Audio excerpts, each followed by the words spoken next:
स्वागत गर्छु छिटेन डुक्पा रेसिपीमा। अनि आज चाहिँ म यो सजिलो तरिकामा तपाईहरुलाई नेपाली फत्के अचारको रेसिपी शेयर गर्न गइरहेको छु। मुलाको यो फत्के अचारको रेसिपी बनाउनु एकदमै सजिलो छ र खाँदा पनि एकदमै मिठो हुन्छ।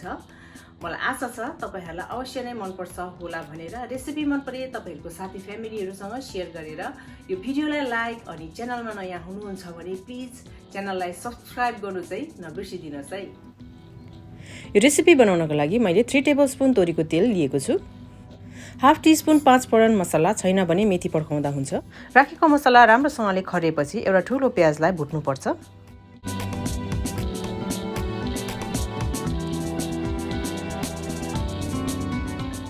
प्याजलाई भुट्दा एकदमै रातो बनाउनु पर्दैन, यतिको भए हुन्छ। प्याज रेडी भइसकेपछि हाफ टेबलस्पुन मैले मसिनो चप गरेको अदुवा राख्दै छु। 3 बोटी लसुनलाई लामो लामो यसरी काटेको छु, यो पनि एड गरे। ग्यासको फ्लेमलाई मिडियम टु लो राखेर नै यो राखेको सबै सामग्रीहरुलाई भुट्न पर्छ, डढाउनु चाहिँ हुँदैन। ल यतिको हेर्नुस् त पर्फेक्ट छ र यो प्याज ट्रान्सल्युसन भएको छ। खोर्सानी राख्दै छु स्वाद अनुसार। हाफ टीस्पुन बेसार, 1 टीस्पुन धुलो खोर्सानी। राखेको सामग्रीहरुलाई फेरि राम्रोसँगले चलाएर मिक्स गर्ने। टमाटर मैले यहाँनिर ठूलो ठूलो 2 वटा लिएको छु र यसरी मसिनो चप गरेर एड गरे।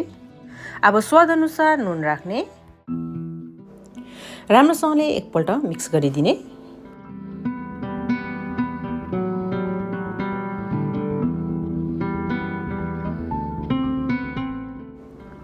कभर गरेर 3 मिनेट जस्तो लो हिटमा पकाउनु पर्छ।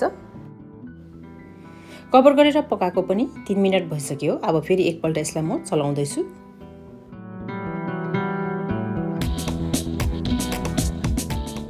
टमाटर मज्जाले पाकिसकेपछि अब मैले मुला एड गरे। मुलालाई पनि एकपल्ट राम्रोसँगले चलाउने।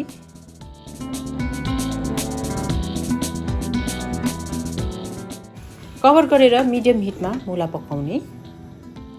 पहिला मुलालाई मैले पानी नहाली पकाइरहेको छु, त्यही कारण टाइममा चेक गर्दै गर्नुपर्छ।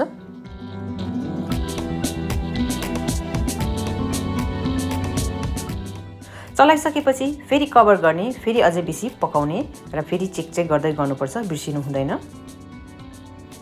मुला पाकेपछि एकदमै सफ्ट हुन्छ, तर अझै पनि यो सफ्ट भएको छैन, त्यही भएर मैले यहाँनिर थोरै पानी राखे। पानी राख्नु जरुरी छ। तपाईहरुले पानी राखेर पकाउनु भयो भने एकदमै मिठो हुन्छ अनि मुला एकदमै नरम हुन्छ।